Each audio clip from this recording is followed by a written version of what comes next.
ನೋಡಿ, ಇಷ್ಟು ದೊಡ್ಡ ವಿಷಯನ ನನಗೆ ಹೇಳಿದೆ ಯಾಕೆ ಮುಚ್ಚಿಟ್ರಿ ಅನ್ನೋದು ಒಂದ್ ಲೆವೆಲ್ ನನಗೆ ಅರ್ಥ ಆಗುತ್ತೆ.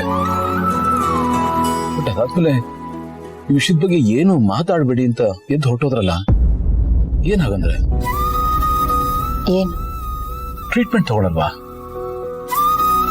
ಯಾಕೆ ಯಾಕೆ ಭೂಮಿ? ನೋಡಿ, ಅವರೊಬ್ಬರೇ ಡಾಕ್ಟರ್ ಅಲ್ಲ, ಅದೇ ಫೈನಲ್ ರಿಪೋರ್ಟ್ ಅಲ್ಲ. ಊರಲ್ಲಿ 100 ಜನ ಡಾಕ್ಟರ್ಗಳಿದ್ದಾರೆ. ಇನ್ನೊಂದಿಬ್ಬರು ಡಾಕ್ಟರ್ನ ಕನ್ಸಲ್ಟ್ ಮಾಡೋಣ, ಇನ್ನೊಂದು 4 ಎಕ್ಸ್ಪರ್ಟ್ ಒಪಿನಿಯನ್ ತಗೊಳ್ಳೋಣ.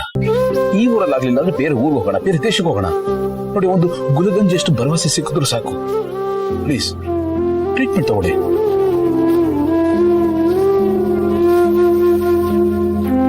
ಟ್ರೀಟ್ಮೆಂಟ್ ತಗೊಂಡು ಸರಿ ಹೋಗೋ ಹಾಗಿದ್ದಿದ್ರೆ ನೀವ್ ಹೇಳೋ ಅವಶ್ಯಕತೆನೇ ಇರ್ಲಿಲ್ಲ ಗೌತಮ್ ಅವರು. ನಾನೇ ಟ್ರೀಟ್ಮೆಂಟ್ ತಗೋತಿದ್ದೆ. ಆ ಒಂದು ಡಾಕ್ಟರ್ ಅಷ್ಟೇ ಅಲ್ಲ, 2-3 ಜನನ್ ಕನ್ಸಲ್ಟ್ ಮಾಡ್ದೆ. ಎಲ್ರದು ಸೇಮ್ ರಿಪೋರ್ಟ್. ನನ್ನ ಹತ್ರ ತುಂಬಾ ಕಮ್ಮಿ ದಿನ ಉಳಿದಿದೆ. ಈ ಹಂತದಲ್ಲಿ ಟ್ರೀಟ್ಮೆಂಟ್ ತಗೊಳ್ಳೋದು ಸಾವನ್ನ ಮುಂದೆ ಹಾಕೋ ಪ್ರಯತ್ನ ಅಷ್ಟೆ.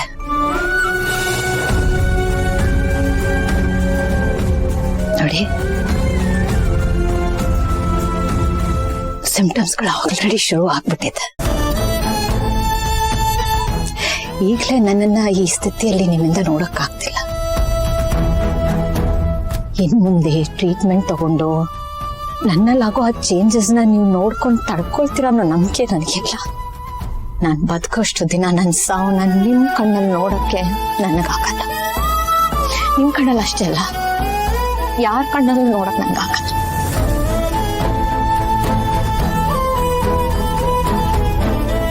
ಗೌತಮರ, ನನ್ನ ಇಡೀ ಜೀವನ ನನ್ನವ್ರಿಗೋಸ್ಕರ ಬದುಕಿದ್ದೀನಿ. ಏನೇನ್ ಮಾಡ್ಬೇಕು ಎಲ್ಲಾನು ಮಾಡಿದ್ದೀನಿ.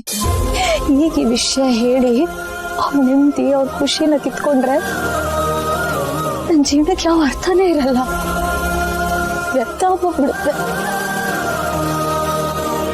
ನಾನಿರೋ ಅಷ್ಟು ದಿನ ನಿಮ್ ಜೊತೆ, ಮಕ್ಕಳ ಜೊತೆ, ಎಲ್ರ ಜೊತೆ ನೆಮ್ಮದಿಯಾಗಿ ಬದುಕಬೇಕು ಅನ್ನೋ ಆಸೆ ನನಗೆ. ನೋಡಿ, ಈಗ ಸಹಜವಾಗಿ ಏನಾಗ್ತಿದೆಯಲ್ಲ ಅದಾಗ್ಲಿ. ನಾಳೆ ದಿನ ನಾನೇ ನಿಮಗ್ ಕೈ ಮುಗ್ದು ನನಗೆ ಕಳಿಸ್ಕೊಡಿ ಅನ್ನೋ ಪರಿಸ್ಥಿತಿಗೆ ತಂದು ನಿಲ್ಲಿಸ್ಬೇಡಿ ಪ್ಲೀಸ್.